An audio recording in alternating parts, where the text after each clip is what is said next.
Namaste, Johnny.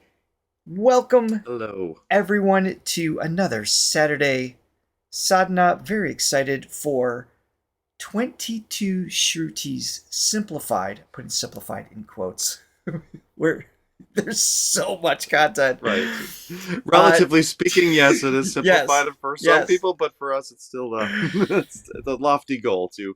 This is Yeah. chapter 4, demonstrations, and we're going to break this up into two parts because it's quite long and we're kind of limited in how much time we have, but we're excited to learn as always.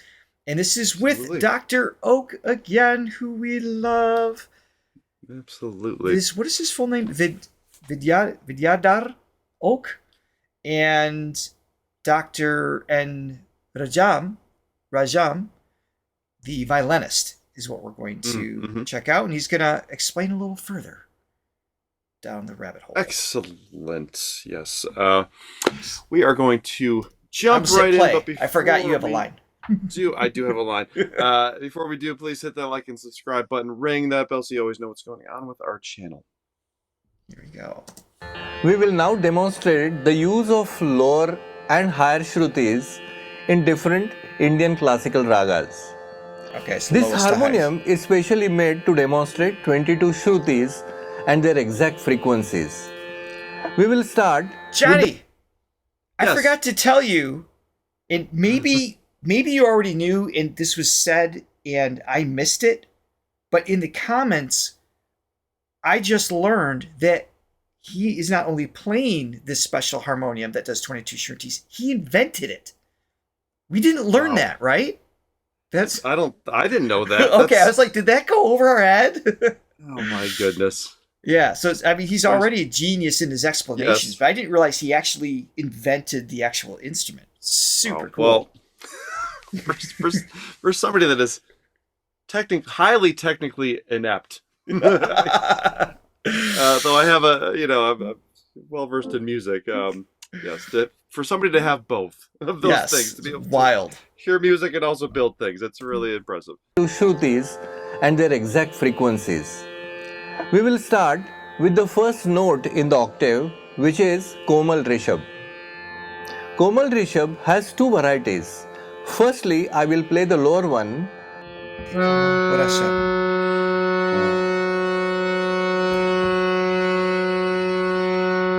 Now the higher Komal Rishabh. I see what he's doing. Wonderful. So we learned last time about the range of frequencies that's relative to that raga, or the key you're in, I guess. So the R1 or R2. So that's what he's breaking down. Okay. I wish I could replicate it on here, but I cannot. I need a modulation wheel to be able That's to do that. right. So. Now we will see the lower Komal Rishabh or Ati Komal Rishabh is used in Todi. I would request Dr. Rajam to play Todi with a lower Komal Rishabh for us.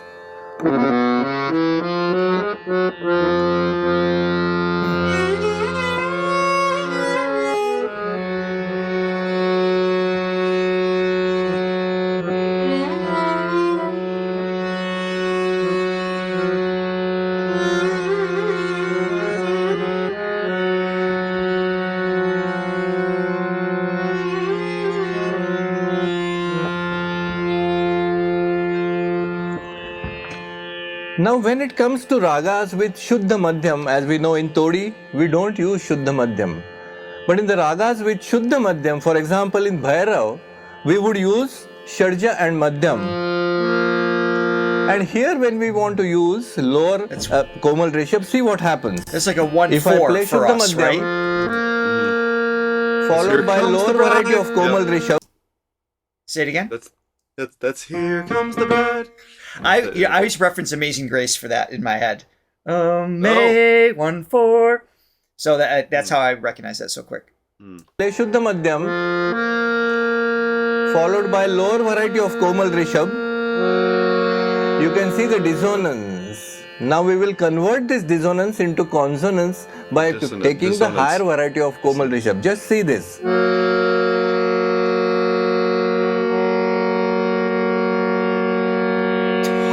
Totally different. chord. Now I'll request Dr. Rajam to play Bhairav with a higher variety of Komal Rishabh. Oh, just nothing like it.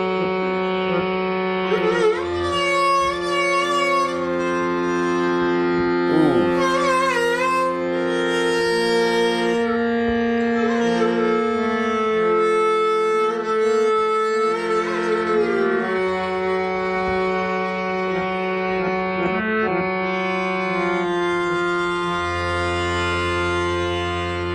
I like the R2. We will now see two varieties of Komal Gandhar. Firstly, I will play Ati Komal Gandhar, the lower variety, followed by Komal Gandhar, which is the higher variety, and I'll request Dr. Rajam.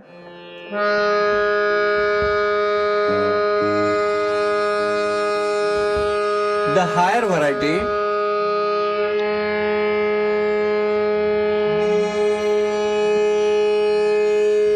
So, Well, Firstly, when you in a raga- compare the low and the high, I mean, and you take out the sort of the middle equal tempered, it feels like a half they're step quite- almost. They're quite, they're quite different. Yeah. I was just going to ask you, like, what? So we break things down in half steps in equal tempered music. And where's my piano? Right in front of you. Did you look down? No, my piano camera isn't working. I don't know why it's not. All right. Well, anyway, that's not working today. So the half step. So C sharp D. We separate them by cents, 100 cents, right? And I know here what was the ratio? It was like 100, 125, 150 separation in terms of speed of vibration, but when he did the G1, G2, R1, R2, it felt, like you said, a different chord. It felt like we're going from almost like a major to a minor, or vice versa. It was like that much of a separation. Seriously. Yes. But I don't know what this relative scent difference is between the Shrutis, the one and the two. For you mad geniuses watching this, let me know in the chat what that formula is. God, and he built that. He built that machine there. I know. I'm not even. That's a whole nother discussion. I love that. Like Malakams, we will use the lower variety of Komal Gandhar, which is called as Ati Komal Gandhar.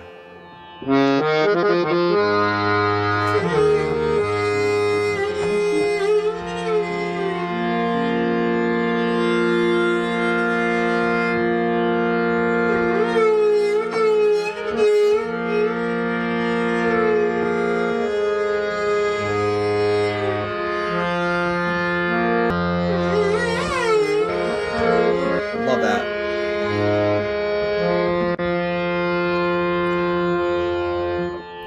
Now in ragas, where again Pancham is prominent, if we play Ati Komal Gandhar with Pancham, see what happens. This is dissonance. We will have to convert this to a consonance, and for that we will have to play a higher variety of Komal Gandhar. Just see this.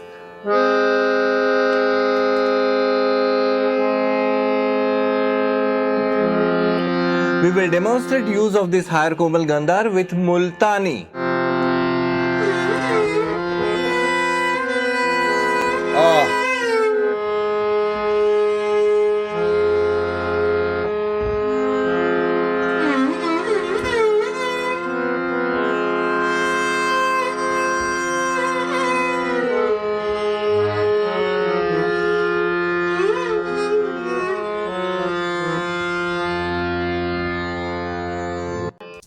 For those of you who may have never picked up a violin in your life and held a bow against the string, this little scale thing that she's demonstrating is insane. Yeah. Because it's on this fretless instrument that's very short neck, so it's just very incremental. But even just the touch of the bow, like the contact flow that she has, and she's not expressing anything right now, right? It's not like this emotional, devotional demonstration. This is just a little more mechanical, if you will, but she still breathes life into it with just her touch. I mean, it's her playing, and I just think, even the science of this music, that, the technical breakdown, it's just so, like, the science and the spirituality are so infused. It's like they're just touching into something that's so sort of embedded in just existence, I guess you could say, that even just the exercises per se just have that, that give you that sense of whatever, the divine, for lack of a better word. Wonder, yeah.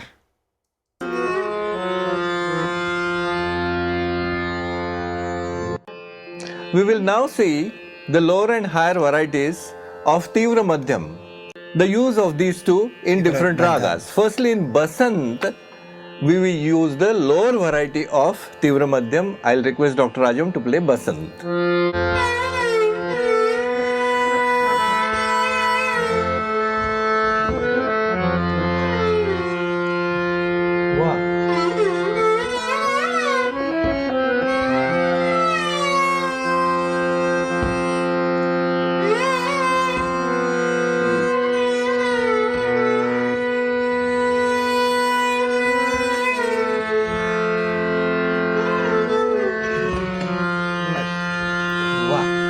I take that back. She's adding feeling into everything she's doing. Yeah. I mean, I know what suppose you're saying. It's sort of off the cuff, and she's sort of copying what he's doing. Yeah, it's not like an hour-long raga that's being nurtured and developed and explored and meditative over a course of time. It's just these little segments. So you have to kind of phone it in a little bit, just mechanically, but it's still magic. I'm just saying, it's just embedded in this music. It's just like every ounce of this music is infused with something deeper, I think. So I'm going to demonstrate the C scale. Did you feel anything? Not so much. I just feel like, oh, a dear, a female. That's what comes to mind. Yeah. Or Sesame Street or something. There you go. I don't know. There you go. Now we will see the higher variety of Tivra Madhyam as it comes in Madhu Kaus.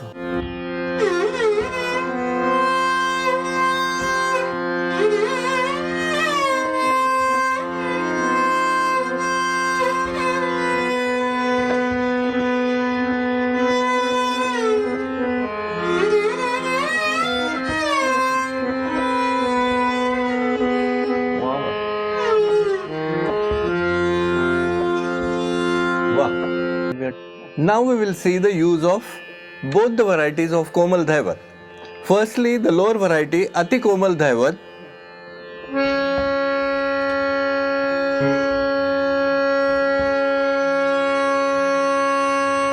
And then the higher variety of Komal Dhaivat.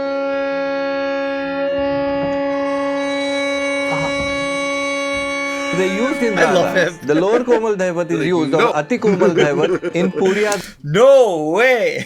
No way, that's right. Yeah, I love it. I love him. I love him. Dhanashri. Real quick, going back to, again, just how difficult it is to play the violin. It's difficult enough just to have one note that you're aiming for, right? Just the equal tempered note, which is what we have. That's hard enough. But the fact that you have to then be precise enough to have the different shrutis on either side of that equal tempered tone or that pitch, just the precision is and just a neck incredible. That's this long. Right, exactly. Yeah. That's what I'm saying. It's just there's limited space to do that, and man. What is used or Ati Komal Dhaivat in Puriya Dhanashri.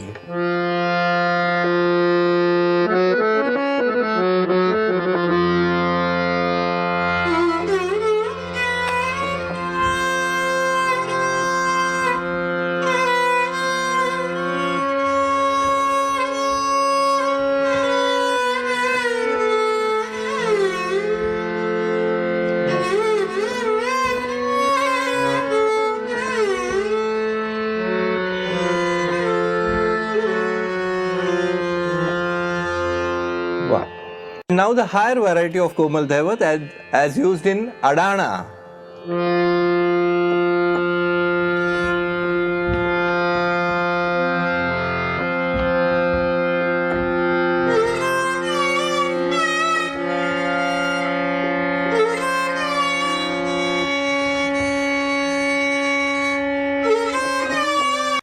don't know why, but pretty consistently to my taste, I like the second, the G2, the R2. Are you? Which is, It seems I more actually kinda- major, which feels counterintuitive because I like the minor scale. I was just gonna say, for somebody that doesn't like happy music, for the most part, being you, I'm surprised that's because it does have more of an uplifting sound, and that's just I the nature. agree. Even when we produce a song or something, you know, and you're trying to find the key, the higher you go, even, you know, for us, it's half steps. You know, Right. even one half step, it can totally change the mood. It can be the same song, but the higher you go, it Yes. makes it inevitably it's going to make it more uplifting, relative a little lift. more peppy sound. Yeah. And then as you go lower, it's gonna make it a little more somber, a little darker. The further we go into Indian classical music, the more detached is to my understanding as to who I am as a human. Maybe that's I think that's the point. This always felt better versus this, just as a general thing. As a music lover, as a listener, when I'm writing music, it's just that, the D minor, it's just like, I just love the feel and the flow of that. And I'm listening to this, it's just that something elevating is happening. I'm growing, Johnny. Well, I guess I'm I'm maturing devolving in then, real 'cause time. I'm happy for you, my friend. Yeah, I actually kind of like the low. Really? I do. There's something I like. It's a little more contemplative for me. You know, That's it's because just you're got becoming bitter in your old age. That makes sense. That's true. That's very, very true. All right, Just I'll becoming more of a back it up realist. here a little bit. Yeah, yeah, really interesting. But consistently, I'm feeling that separation between the two. Yeah.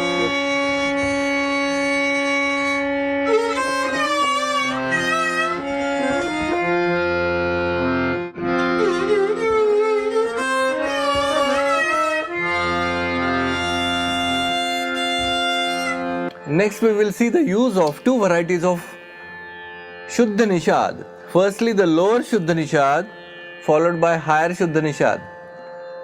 I'll play lower Shuddha Nishad. N1.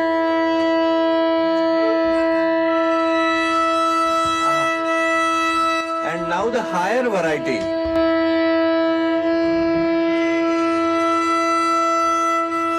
Very subtle.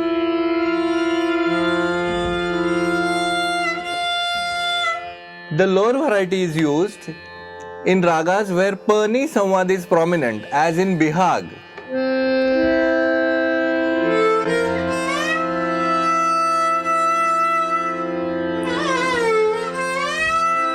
Yeah.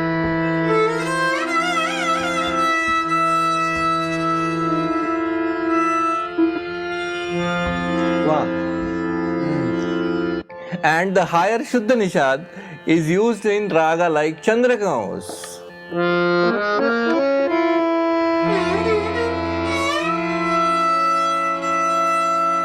It's more suspenseful.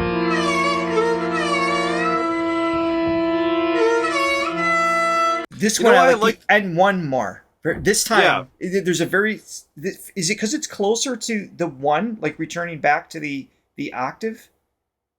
I don't. You know what I'm saying? No. Like, is the distance in this scale, the na, would that be closer to returning to the sa, right? So is there only typically a half step difference, roughly? So, like, we would have like the B to the C is a half step, right? So I feel like the range of frequency for the N1 and N2 is smaller because of that. And so the closer you get to the sa, returning back to that, what we'd call it do, like you were saying do, re, mi earlier, it feels even more like conflicting. The dissonance is greater in that moment. Mm-hmm. I could be totally off, but that's what I'm hearing. Yeah, and I think one of the also just occurred to me, one of the reasons why I like the lower one too. I feel like in general the tone is a little bit broader. It's the lower you are, it's just a little fuller tone for me. As you get higher, it gets a little more, just a little thinner. I think just that's the nature of it. As the higher you go, it's like the tone's going to just kind of gradually. It's a subtle change, but there's just because of the speed of vibration. Yeah. the speed of vibration. Yeah, so I like the fuller bodied sound of the lower one too. Just like your wine. You like the fuller bodied I wine. do. I want to hear that one more time.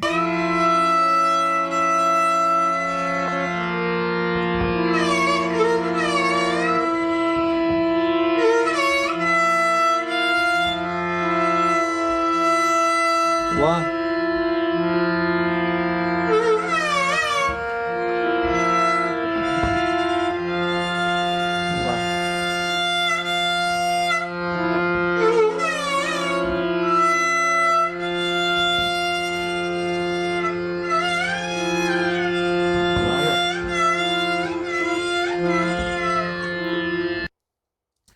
I don't think I've ever seen another teacher so enamored with sound. I mean, just he just expresses such joy and reverence for when something aligns. It's just, you can just see in his facial expression. He's just instantly at peace. He's so zen in those moments. Yeah, so connected. Passionate about his craft too, which is always nice to see with anybody, you know, whatever area that you specialize in. It's just somebody that just still has that passion and that love and that excitement. And I have real quick, while we were listening, because I had this link in the background, and I just looked it up again. Key features of the 22 Shruti. So he did invent this. I was trying to find a date, a time period that he didn't, but it's a patented design, the world's first patented 22 Shruti harmonium. Significant breakthrough. Each of the 12 standard keys can produce multiples, as we know. Is it purchasable? Yeah, look, we can buy one. I don't know what. That's just dangerous. I don't know. I'm seeing you could actually purchase one. I don't know if that's wise. Well, Christmas is just a year away, so it could be cool to play with, though. Seriously. Yeah, absolutely. Anyway, thank everybody for joining us today. We'll be back for part 2 of demonstrations. It'll be a longer one next week as he goes through several different ragas with a pendant Vishwa Mohan Bhatt. So be sure to join us then. Yes, and in the meantime, please check out our Indian music playlist. We have more of the educational stuff, the classical area, and modern stuff, anything that meets your fancy. So please check it out. See you guys in the next video.